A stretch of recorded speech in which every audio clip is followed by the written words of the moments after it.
አይ አላኮረፈም። ፈርዶ ነው መነጽር አድርገህ በኮፍያ በመነጽር በኮፍያ ዛሬ ነው ያየክ እና አንኪሩታይ ያው መናገር ያለብሽ ነገር ቀልባችንን ወሰደው አቡቹ የኔ አባት እንዴት ናችሁ?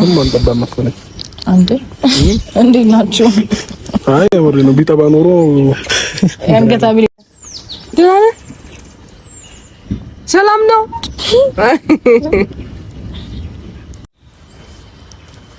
ቆንጆ እረሳ ነው።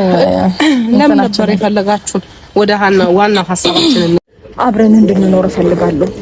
ነገር ያለው ሁሉንም ነገር ከዚህ በኋላ እኔ እናንተ አብረን ብንሆን ደስ ይለኛል። ሁሉንም ነገር ትተን አጠገባችን ሳይሆን በጣም ብዙ ደስም የሚሉ የሚያስከፉም ብቻ እኔ እናንተ አብረን ተባብረን ያሳልፍናቸው ብዙ ነገሮች አሉ። መከራውንም ደስታውንም በፍቅር የኖርንበት ጊዜ ይበልጣል እና ፍቃደኛ እንጃ ደስ ይለኛል። ብቻ ሁሉንም ነገር ትተን አብረን ብንኖር የምር እኔ ነገር አደርጋለሁ ማለት ያንተን ዲና ሙሉ ለሙሉ ተካለው ማለት አልችልም።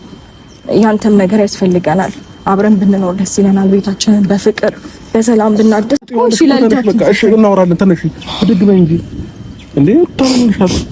አይ አብርሽ ምን አለ መሰለህ ያው ብዙ ነገር ጥፋተኛ እሷ ሆና ወይ እናንተ ሆናችሁ አምናችሁበት ነው ወይ በመጀመሪያ ደረጃ ማለት ነው። አምናችሁበትና ይቅርታ ከጠየቃችሁ ለምን ይቅርታ ነው የምትጠይቁት? ስለዚህ እኔ ማወቅ የምፈልገው ነገር አለ። እኔ ውስጤ ላይ ጥያቄ ኖሮብኝ ከሩታ ጋር እንዴት ብዬ ነው መኖር የምችለው? ለምን ነገን ራሱ ፈራዋለሁ። ነገ ካንተ ከነበራችሁ ለሁሉም ነገር ምክንያት ጥፋታችሁን ካመናችሁ ኢትስ ኦኬ ብዙ ነገሮችን አብረን ማስተካከል እንችላለን። አይኖርም በቃ ልጃችንም እግዚአብሔር ነው የሚያሳድገው። የፈጠረው እሱ ነው። ነገም ከነገ ወዲያ የሚያሳድገው እሱ ነው። አለቀ።